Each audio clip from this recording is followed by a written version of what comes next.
आज हम पढ़ेंगे संविधान संशोधन और 6 संविधान संशोधन और विधेयक 127 अब तक विधेयक हो चुके हैं। 6 संविधान संशोधन वो हैं जो 101, 102, 103, 104, 105 ये आप देख सकते हो, पूरे नोट्स में बना दी हूँ।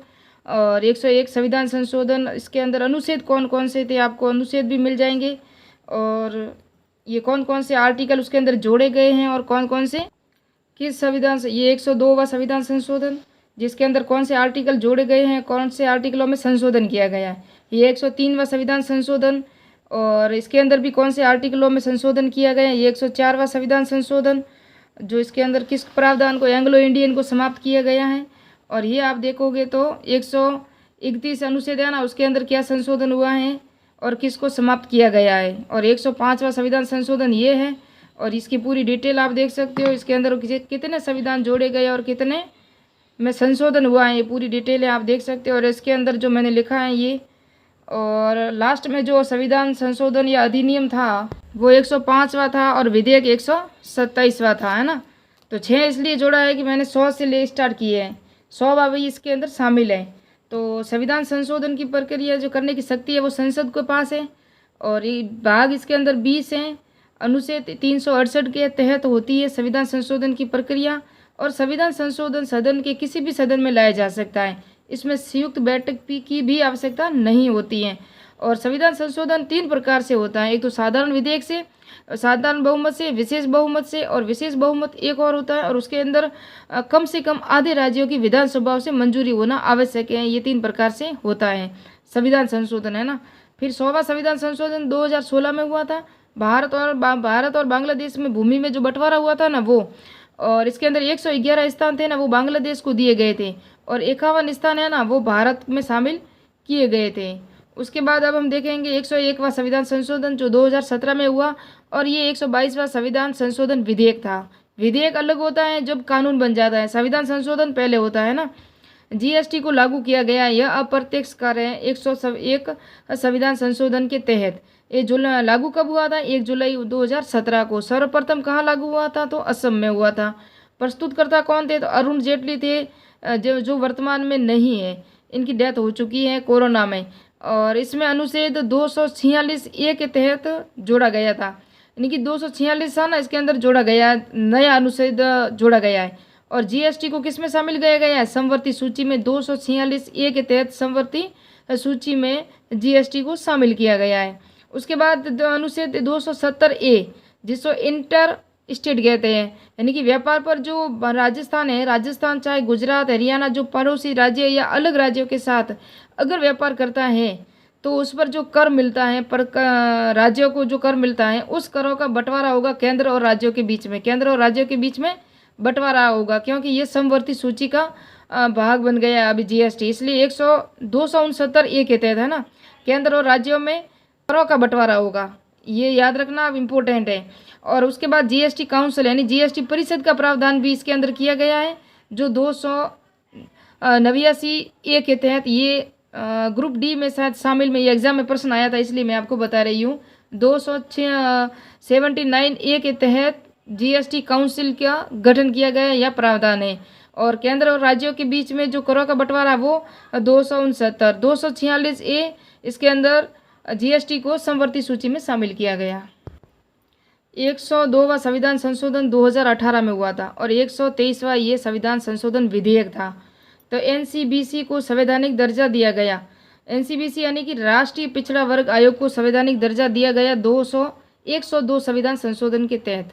एनसीबीसी का गठन कब हुआ था, यानी कि राष्ट्रीय पिछड़ा वर्ग आयोग का गठन हुआ था 1993 में हुआ था।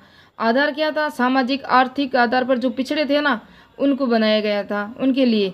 यस, इस संशोधन के अनुच्छेद 338B और 342(9) के तहत जोड़ा गया। किसके अंदर, 342A, सॉरी है ना, बी नहीं है, 9 नहीं, ये बी है, ए है इसमें, सॉरी, ये 342(9) ही है, जोड़ा गया है इस संशोधन में। और 338B क्या है कि संरचना, कर्तव्य और शक्तियों का उल्लेख है। किसका, राष्ट्रीय पिछड़ा वर्ग आयोग की शक्तियाँ क्या होगी, उसकी संरचना क्या होगी, उसके कर्तव्य क्या होगा, इसका उल्लेख है।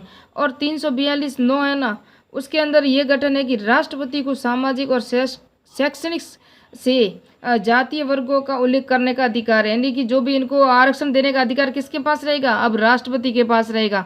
राष्ट्रपति भी किसके सलाह पे करेगा, मंत्रि परिषद की सलाह पे करेगा। ये 102वां संविधान संशोधन है ना, उसका वापस 105वां संविधान संशोधन होगा। वो इसके अंदर जो त्रुटियां है ना, ये 242(9) इसको वापस संशोधन करेगा केंद्र सरकार, फिर राज्यों को अधिकार देगा। तो ये आप जाना नहीं, पूरा का पूरा वीडियो देखना, तभी आपको समझ में आएगा, नहीं तो समझ में नहीं आएगा। 103वां संविधान संशोधन है ना, ये 2019 में हुआ था। 124वां संविधान संशोधन विधेयक तो था 124वां, जबकि संविधान संशोधन 103वां। EWS को 10% आरक्षण दिया गया था। सामान्य वर्ग में आर्थिक रूप से पिछड़े हुए लोगों को 10% आरक्षण दिया गया था सामान्य रूप से, जिसके अंदर ST SC OBC नहीं होंगे, सिर्फ जनरल कैटेगरी को ये दिया जाएगा। उसके बाद हम देखेंगे, ये प्रस्तुत किया था थावरचंद गहलोत ने। अनुच्छेद 16(6) और अनुच्छेद 15(6) में इसको सम्मिलित किया गया, यानी कि जोड़ा गया था इसके अंदर, किसके 103वें संविधान संशोधन में। ST SC OBC के अलावा जनरल को ये आरक्षण दिया गया था। और इसका क्या आरक्षण था, 16(6) है ना, उसके अंदर निजी और सरकारी संस्थानों में जॉब के लिए 10% आरक्षण दिया जाएगा। 16(6) और 15(6) के अनुसार निजी और सरकारी संस्थानों में हर जगह में इनको आरक्षण दिया जाएगा। लेकिन इसकी कुछ शर्तें थी, जिसके अंदर 8 लाख रुपए आपकी वार्षिक आय होनी चाहिए, आपकी 1-2 एकड़ है ना वो ज़मीन आपकी खुद की होनी चाहिए, तभी आपको ये आरक्षण दिया जाएगा EWS।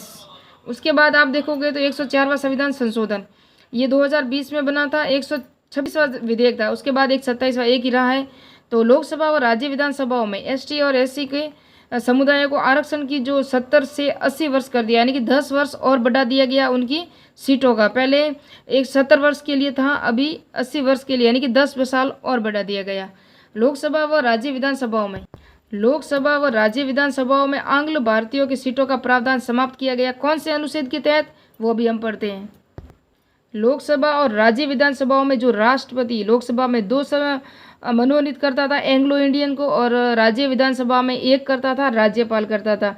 एंग्लो इंडियन किसको कहते हैं आपको पता है, जिसकी भारतीय मूल की महिला या पुरुष हैं और विदेशों से, चाहे ब्रिटेन, अमेरिका, अफ्रीका से कोई उसके माता पिता दोनों में से एक विदेशी रहा हो, दोनों में से एक भारतीय रहा हो, तो उसे एंग्लो इंडियन कहते हैं। तो उसका चुनाव होता था पहले, लेकिन चुनाव नहीं, उसको मनोनीत किया जाता था लोकसभा और राज्य विधानसभा में। अब वो अनुच्छेद 334 में परिवर्तन करता है और अनुच्छेद 131 लोकसभा और राज्य विधानसभा में एंग्लो इंडियन सीटों को समाप्त किया गया। 331 अनुच्छेद है, इसको अच्छी तरह याद रखना। ये सब इंपॉर्टेंट पॉइंट है, आपको परीक्षा में 100% इसमें से एक संविधान संशोधन जरूर मिलेगा। तो अब लास्ट संविधान संशोधन रहा है 105वां संविधान संशोधन, वेरी इंपॉर्टेंट है। 2021 में 127वां संविधान संशोधन विधेयक है ये। फिर राज्यों में OBC सूची बनाने का अधिकार। अब क्या है, पहले जो 102 मैंने पढ़ा था ना, उसमें ही सुधार किया गया है। पहले केंद्र के पास वो जो राज्य OBC सूची जो राष्ट्रीय पिछड़ा वर्ग आयोग बनाने का अधिकार था 242(9) में, अभी हमने नेक्स्ट में अनुच्छेद में पढ़ा था। लेकिन अब क्या हुआ, प्रस्तुत किसने किया था, वीरेंद्र कुमार, जो सामाजिक न्याय और अधिकारिता मंत्री है। राज्यों और केंद्र शासित प्रदेशों में OBC सूची तैयार करने का अधिकार दिया गया। किसको, राज्य व केंद्र शासित प्रदेशों को अपनी खुद की OBC सूची तैयार करने के लिए अनुच्छेद 242(a) और 3 के तहत दिया गया। यहाँ 242(a) 3 के तहत, जहाँ 242(9) के तहत राष्ट्रपति को यह अधिकार था कि वो राज्यों की जो OBC सूची है ना वो तैयार करता था। कौन करता था, केंद्र करती थी, अब राज्यों को दिया गया है। तो ये अनुच्छेद 342(9) और 12 में संशोधन किया गया। किसके, 9, 1, 2 थे ना, अनुच्छेद 242(9) और 1, 2 में क्या था कि जो राज्यों में जो OBC सूची है ना उसमें शामिल करना, उसमें हटाना किसको अधिकार था, केंद्र को था। कौन हटाते थे, राष्ट्रपति हटाते थे और मंत्री परिषद की सलाह पे हटाते थे। लेकिन अब किसको दिया गया, राज्यों को दिया गया। अब मुख्यमंत्री है, राज्य मंत्री परिषद है, राज्य मंत्री परिषद, राज्यपाल, जो क्या राज्य खुद कर सकते हैं। अब 338(b)(9) और जोड़ा गया, इसके अंदर एक और अनुच्छेद जोड़ा गया। इसमें राज्य सरकार राष्ट्रीय पिछड़ा वर्ग आयोग के पास जाए बिना ही, यानी कि जो आयोग बना हुआ है ना, इसको संवैधानिक दर्जा 1993 में दिया गया था। तो इस आयोग के पास जाने की कोई ज़रूरत नहीं है। आप किसी भी जाति को आप उसके आधारों पे उनको शामिल कर सकते हो OBC में, और उसे हटा भी सकते हो। ये राज्यों के पास अभी अधिकार दिया गया है। और OBC सूची अलग तैयार बना सकता है, सामाजिक आर्थिक आधार पर OBC में शामिल कर सकता है। कौन कर सकता है, राज्य कर सकता है।